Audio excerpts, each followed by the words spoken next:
The investigating officer alleges that the applicant has got no fixed or verifiable address, and the applicant disputes this allegation.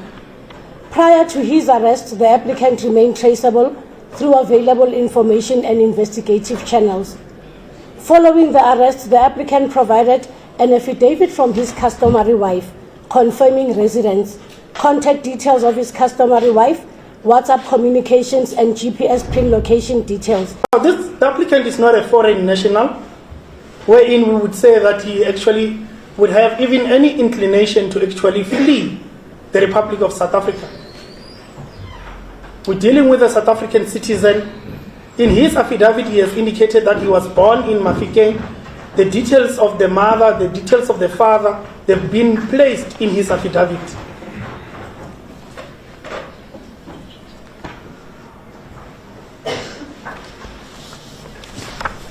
Further to that, Your Worship, the applicant is not someone that one can say that can easily disappear. It is not possible. He's very well known. He's been in the public. He's in TV. If he disappears anywhere in South Africa, he will be easily traceable, unless if the court or unless if the state is saying that they do not have enough resources to actually trace the applicant in this matter, which I believe not. The state is very much equipped. We have intelligence in the Republic of South Africa that can actually easily locate the applicant if he disappears. Now, as he has indicated in his affidavit, Your Worship, the applicant, he further says the warrant was issued on the 17th, or rather signed on the 20th of April. On the 29th of April, and that is not a dispute. On the 29th, he was at the commission. He attended to the commission. He could have been easily traced. On the 15th again of May, he went and attended to the commission. Now, when we look at that, would we say that someone who attended the commission, and as my counsel has already submitted, as well as the ad hoc committee, can decide and to disrespect this particular court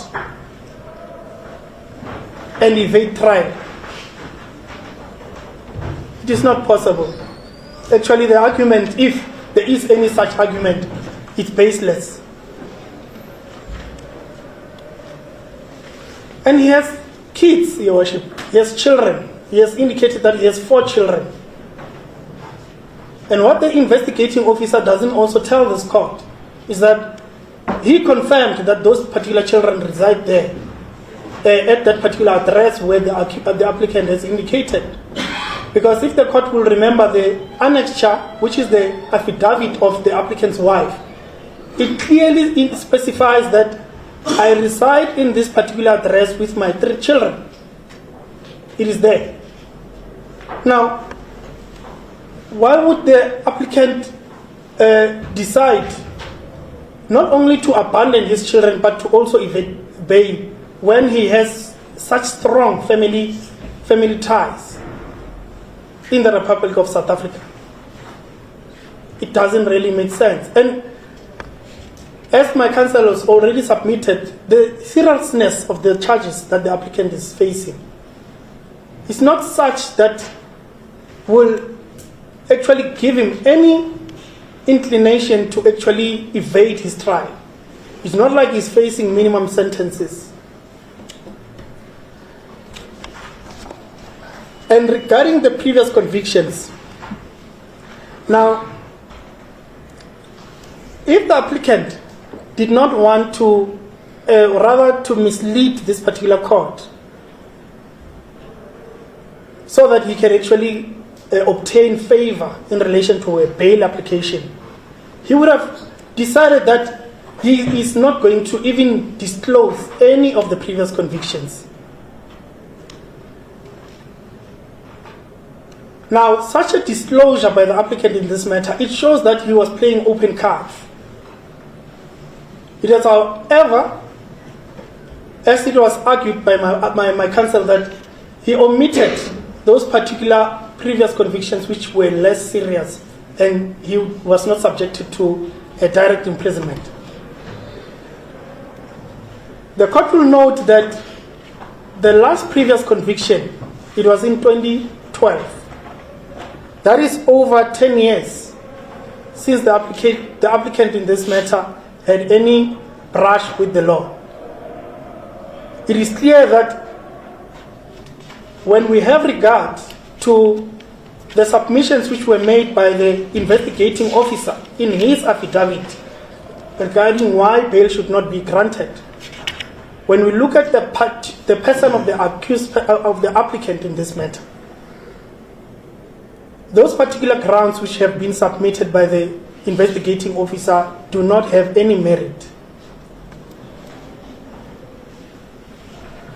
And further to those particular previous convictions, they are all unrelated to this particular matter. They do not create a pattern in relation to a conduct of the applicant in this matter. Your Worship will note that the case against the applicant, more so regarding the staging of the assassination attempt. This particular case, from the evidence which has been submitted by the state, it's relying on ballistics, it's relying on CCTV footage, and a witness.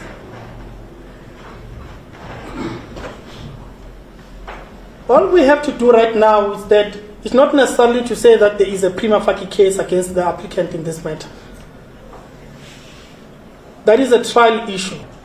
Actually, determine the guilt of the applicant in this matter. There is case law in relation to that. Those are triable issues which the applicant will, at the correct forum, object, discredit, and show that particular court that there is actually no case that the state has actually established against him in this matter. Now, an applicant cannot say he is a violent person.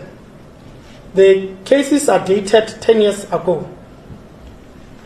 We cannot say that that is a danger to the public, as it has actually been averred by the investigating officer in the affidavit.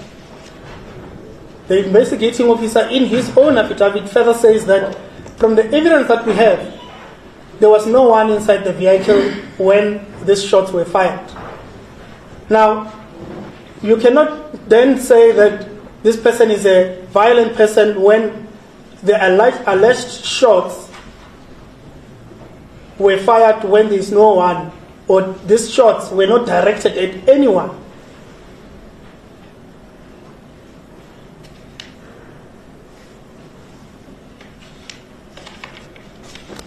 Now, Your Worship, the date is in order. The date is in order, Your Worship. Are you available? That is tomorrow, Your Worship. Yes. Yes. If it's tomorrow, I can. Sorry, no, let's give it a little postponement. It's in, I'm actually looking at next week. My apologies. Your Worship, we were just excited, Your Worship, for some time, Your Worship.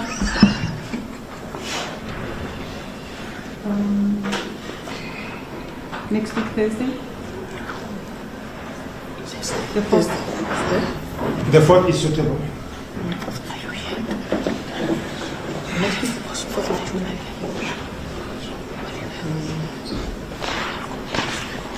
Your Worship, I'm not sure.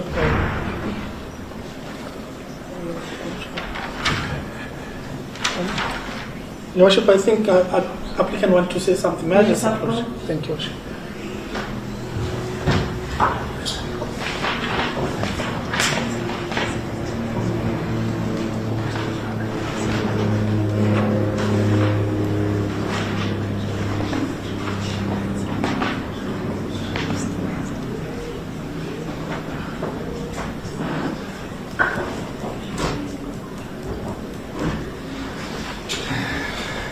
Thank you, Worship.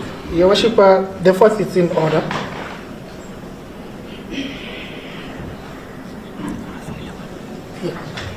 It's also suitable. It is suitable, Your Worship.